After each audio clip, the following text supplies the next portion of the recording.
주님의 이름으로 여러분을 축복합니다. 오늘은 신론 두 번째 시간으로요, 하나님의 이름에 대해서 살펴보도록 이렇게 하겠습니다. 이름이라고 하는 것은 그 사람의 어떤 인격을 좀 대표하죠. 아무 어떤 의미 없이 그 이름을 부여하지 않습니다. 뭐 남자 아이인데 뭐 이름을 공주라고 하지 않죠. 뭐 김공주 이렇게 안 하죠. 보통 공주라고 하는 어떤 이미지에는 여성의 이미지가 있기 때문에, 반대로 우리 여자 아이인데 이름을 왕자라고 하지 않습니다. 왕자라고 하는 그 이름에는 어떤 남자 아이의 어떤 이미지가 있기 때문에 그렇죠. 그러니까 이름을 잘 보면 그 존재의 어떤 인격성을 충분히 알 수가 있습니다. 하나님의 이름도 사실 마찬가지예요. 하나님의 이름은 하나님 자신을 대표하고 하나님의 성품과 하나님의 사역을 계시를 하고 있어요. 그래서 우리가 이 하나님의 이름을 잘 살펴본다면, 하나님이 이러한 분이시구나. 하나님은 우리에게 이런 모습으로 다가오시는구나. 또 이런 모습으로 하나님은 우리가 알기를 원하시는구나. 뭐 이제 이런 것들을 우리가 알 수 있는 것이죠. 하나님의 존재를 가장 명시적으로 드러내는 것이 바로 하나님의 이름인 것입니다. 보통 우리가 이제 여호와 하나님 이렇게 말하죠. 여호와 하나님, 또 예수 그리스도 이렇게 말해요. 근데 제 앞에 부분 여호와 또 예수, 요게 우리 이름입니다. 이름. 그리고 뒤에 나오는 하나님 또 그리스도, 요거는 직분을 말하죠. 저는 문혁 목사입니다. 문혁이라고 하는 제 이름과 목사라고 하는 저의 직분이 저의 존재를 이야기를 하는 것이죠. 구약에서는 여호와 하나님, 또 신약에서는 예수 그리스도, 이렇게 되어 있습니다. 보통 어떤 분들은 이제 가끔씩 하느님이라고, 하느님이라고 이렇게 이야기를 해요. 천주교에서 그렇게 하고요. 천주교에서 계시다가 또 우리 개신교로 오신 분들은 하느님이라고 이렇게 이야기를 많이 합니다. 하늘에 계신 분을 강조하는 의미에서 우리 천주교에서는 하느님 이렇게 이야기를 한 것이고요.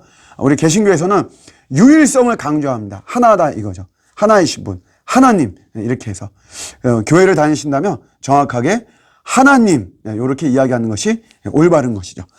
하나님의 이름을 한번 이렇게 구체적으로 살펴보겠습니다. 하나님의 이름은 이름 그 자체에 하나님의 권위와 힘이 들어가 있는 것이에요. 이 하나님에는.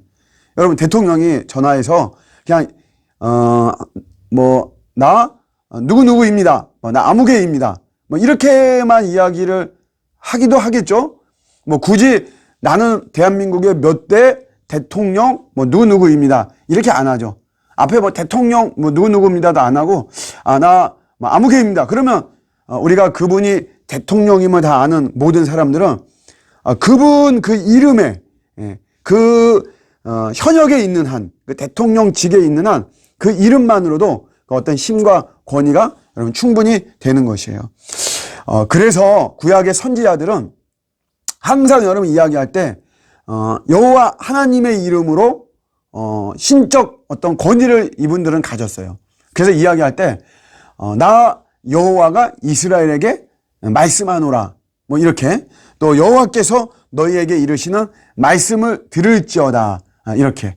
그래서 선지자들은 하나님의 이름으로 말할 때 신적인 권위를 부여받았습니다. 신명기 18장 19절에 보시면 하나님께서 이렇게 말씀하셨어요. 누구든지 내 이름으로 전하는 내 말을 듣지 아니하는 자는 내가 벌을 내릴 것이라는 거죠.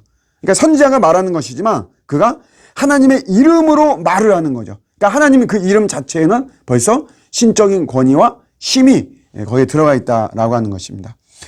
또 하나님 우리 예배하잖아요. 하나님 예배의 대상이시고 예배를 받으시는 분이고, 우리가 예배를 드릴 때도 하나님의 이름은 예배를 예배답게 하십니다. 그러니까 우리 예배 가운데 하나님, 예수님, 성령님 이런 호칭의 고백이 없으면 안 됩니다. 그럼 누구에게 예배를 드리는 건지, 물론 우리가 어떤 내용을 다 본다면 알 수가 있지만, 그렇지만 그런 내용이 분명히 하나님을 예배하는 거라면 당연히 여러분 우리 호칭이 나와야만 되는 거죠. 내가 좋아하는 상대방에게 고백을 한다. 여러 가지 사랑의 고백에 대한 여러 가지 이야기를 하더라도 거기에 정확하게 그 상대의 이름이 들어갈 때 그것이 정확한 어떤 사랑 고백이 되어지는 것처럼 우리가 하나님의 이름이 예배를 예배답게 하는 것이다. 그래서 우리 창세기 12장 8절에도 보면 여호와께 제단을 쌓고 여호와의 이름을 부르더라. 이렇게 우리 아브라함의 그 이동 속에서 그런 구절이 나오죠. 우리가 하나님의 이름이 예배를 예배답게 하는 것이다. 또 제사장들은 여호와의 이름으로 이스라엘 백성들을 축복했습니다. 우리 민수기 6장 마지막 부분이 그 대제사장 아론의 축복이에요. 어떤 분들은 이제 모세가 축복한 걸, 민수기가 이제 모세의 저작으로 알고 있으니까 모세의 축복을 알고 있는데 정확히 읽어보면 아론이 축복을 한 겁니다. 그래서 여호와께서 너에게 복을 주시고 너를 지키시기를 원하고, 또 여호와는 그 얼굴을 드사 내게 은혜 베푸시기를 원하고, 또 여호와는 그 얼굴을 너에게로 향하사 평강 주시기를 원하노라. 이게 이제 우리 아론의 축복인데, 그 마지막에 이같이 내 이름으로 이스라엘 자손에게 축복할지어다, 이렇게 말이 나오죠. 그러니까 우리가 제사장들은 여호와의 이름으로 이스라엘 백성들을, 하나님의 백성들을 축복했다. 하나님 이름이 이제 그런 의미가 다 담겨져 있는 것이에요. 그리고 구원의 근거가 되죠. 구원의 근거가 되는 것이고, 그 다음에 하나님의 이름은 경외심을 가지고 있어요. 십계명 3계명 기억하시나요? 여호와의 이름을 망령되게 부르지 말라 하는 것이죠. 여호와의 이름 이 자체에는 어떤 우리 하나님에 대한 존경심과 우리 경외심을 가지고 있고, 그렇게 하나님 사랑할 것을 가르치고 있습니다. 또 하나님의 이름은 언약의 계시입니다. 하나님께서 내가 약속을 반드시 내가 이룬다 라고 하는 어떤 그런 의미로 전능하신 하나님을 계시하시죠. 그러니까 이 아브라함에게 99세에 하나님이 나타나셨잖아요. 그래서 아들을 낳을 것이다, 뭐 이런 이야기를 하시면서 그 아브라함에게 말할 때 나는 전능한 하나님이다, 이렇게 말씀하시죠. 전능한 하나님이라고 하는 이 전능함, 이게 이제 여호와의 이름인데, 잠시 이따 제가 살펴보겠지만, 이렇게 언약을 계시하는 이런 과정 속에서 여호와의 이름을 담겨져 있는 것입니다. 조금 이제 구체적으로 구약에 나오는 하나님의 이름을 좀 살펴보도록 할게요. 여호와라고 하는 것은, 이거는 이제 개인적인 이름이죠. 하나님의 개인적인 이름이고, 우리가 흔히 말하는 본명이에요. 본명. 여러분, 제가 호칭으로 여러 가지로 불리워지죠.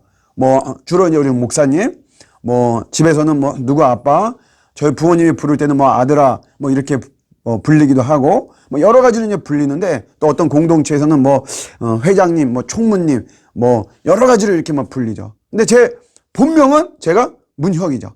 마찬가지로 하나님도 본명은 여호와입니다. 그게 여호와고, 요게 이스라엘 백성들에게 여러분 공식적으로 이것이 주어졌어요. 누구를 통해서? 모세를 통해서. 모세가 하나님으로부터 이름을 받아서, 하나님으로부터 그 이름을 받아서 이스라엘 백성들에게 여러분 공식적으로 알려줬죠. 요게 출애굽기 3장 15절에 나옵니다. 그래서 여호와 곧 아브라함의 하나님, 이삭의 하나님, 야곱의 하나님께서 나를 너희에게 보내셨다 하라. 이는 나의 영원한 이름이요, 영원한 이름이고 대대로 기억할 나의 칭혼이라, 이렇게 말씀하셨어요. 공식적으로 여러분 여호와 본명이고요. 그러나 이것이 이제 처음으로 불려지게 된 것은 창세기 4장에 요때 이제 제일 먼저 나옵니다. 우리 셋의 계열에서 에노스라고 하고, 셋이 이제 아들을 낳고 이름을 에노스라고 하고, 그때 사람들이 비로소 여호와의 이름을 불렀다, 이렇게 이야기가 나오죠. 이 여호와의 의미는 무엇인가? 그 의미가 여러분 담겨져 있잖아요. 저도 이제 제 이름이 혁자인데 빛날 혁자잖아요. 그래서 좀 빛나라, 어떤 이런 의미를 담고 있죠. 그런 것처럼 여호와라고 하는 이름에는 어떤 의미가 있냐면, 이거는 이제 스스로 있는 자, 스스로. 나는 스스로 있는 자. 그러니까 어떤 하나님의 자존성, 또 영원성, 또 불변성, 이런 것을 가지고 있습니다. 이 이름에는, 여호와라고 하는 이름에는. 근데 이것이 이제 이스라엘의 역사 속에서, 이스라엘 민족이 여러분 나중에 망하잖아요. 바벨론에 의해서. 그 전에 이제 남북이 갈라지고 북이스라엘이 아수르의 멸망을 당하고, 남유다는 바벨론에, 지금의 이라크인데 여기에 이제 멸망을 당하죠. 그 멸망을 당하고 포로로 끌려가거든요. 587년에, BC 587년. 요때는 아도나이로 이름이 불리워져요. 요것이 이르다가 초대교회에 와서는 키리오스라고 이름이 바뀝니다. 그러니까 이 아도나이하고 키리오스는 사실 이제 같은 말이에요. 그래서 이 아도나이가 주님이란 말이에요. 나의 나의 주인님 이런 말인데 요것이 여러분 초대교회 신약으로 와서 퀴리오스라고 이렇게 바뀌죠. 시브리오 아도나이가 헬라어 퀴리오스로 바뀌어지는 이런 모습이고 이 퀴리오스가 이제 나중에 결국 부활하신 예수님의 호칭으로 이렇게 자리매김을 하게 된 것입니다. 오늘은 이제 여기까지 하나님의 이름에 대해서 살펴보고 우리 다음 시간에 또 계속해서 하도록 하겠습니다. 감사합니다.